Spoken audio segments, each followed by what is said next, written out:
somebody says that they need to talk about it, or they need to speak with their wife, or they need to, talk about it, I say, I tell you what, I totally understand. It's kind of weird, especially, I know you were referred by so-and-so and we've hit it off and done, I feel like we really made a connection and trust each other.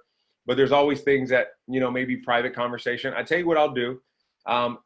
I can go out just real quick to my car, and I got to make a quick phone call anyway, just to remind the wife to take out the dinner or whatever it is. And I'll give you guys about 5 minutes, unless you yell at me first. And that way you guys can just discuss everything. Sound good?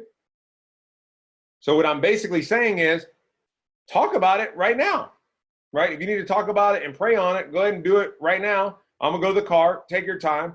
And again, it's not high pressure, guys, because they're probably thinking about it. And if they say, no, I don't really, well, let us think about it. Oh, okay, well, is there anything that I've said or done tonight that has you maybe wondering or thinking that's keeping you from moving forward right now? And I'm not aggressive with it. I'm just asking, is there anything that I've said or done? And they're going to say, no. Okay. So is there anything that I could have said or done that would cause you to actually move forward today? And you just ask the question, and they're going to say, you know what, honestly, our neighbor was going to give us, 5%. We didn't say anything, or we're going to do it for 2%. We didn't want to say anything on the commission, but really, man, that's the deal. And guess what? At that point, I would overcome those objections, and we could talk about some of those. But the thing is really making sure that you ask those questions. They sometimes can be uncomfortable until you get good. When you really get good at it and you're comfortable and confident with who you are, the value you provide, like, they need you as an agent, because other agents could care less. I say not all of them, but it's important that they have somebody that knows the game and is going to have their back through the process. Okay. Because if not, they might get in a weak moment of, making a weak decision of getting 2% instead of paying the full 3%. They might hire a weak agent. Right. And so that's not a good thing. And so anyways, just a little tidbit there. And then this is really where, if you don't have both decision makers there, this is why you always want to ask and make sure the day before, or if you do the same day call, that both the decision makers are there.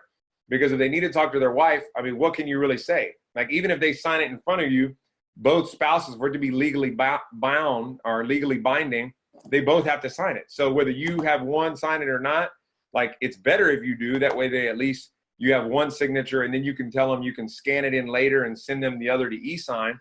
But if they're both not there, you're probably not going to get a consummated deal that night. And technically, you've just invested all that time, energy on the phone, booking the appointment and everything, potentially for nothing. And the other thing they might not be telling you is that they're interviewing other agents. And then if they say all of that and you still can't get them to say yes, I just say, okay, great. So, hey, listen, I get it. If there's nothing else that we could do today, is it by chance that you guys are talking to other agents? Are you guys considering other agents? I'll ask. And it's okay to ask, because you should get a chance to know. Because if they say, you know what, Brett, we are actually talking to another agent. Okay, great. And so I know you want to do them a good service, but what if I go ahead and do you the dirty work for you? Give me their name and number. I'll call them and say, hey, Susie, I know you had an appointment with, Bob and Mary tomorrow, but they've decided to move forward with me, and just asked. I wanted to make sure that I gave you a call on their behalf. They asked me to do so, and they're moving forward with us. How would that sound, Bob and Mary? Does that make you feel better? Yes. You know what, Brett? Okay, that does. Because here's the deal. If they don't have the courage to tell you that, and you had to pry it out of them, they're going, if the next agent that came behind you has the, wherewithal and the courage to ask the questions to get them to sign, then that other agent's gonna be calling you saying that Bob and Mary went with them, and, hey, sorry, it happens sometimes, and here you go, because you didn't ask the uncomfortable questions. So that's not a good feeling. That thing right there has never happened to me. But I have lost deals from 19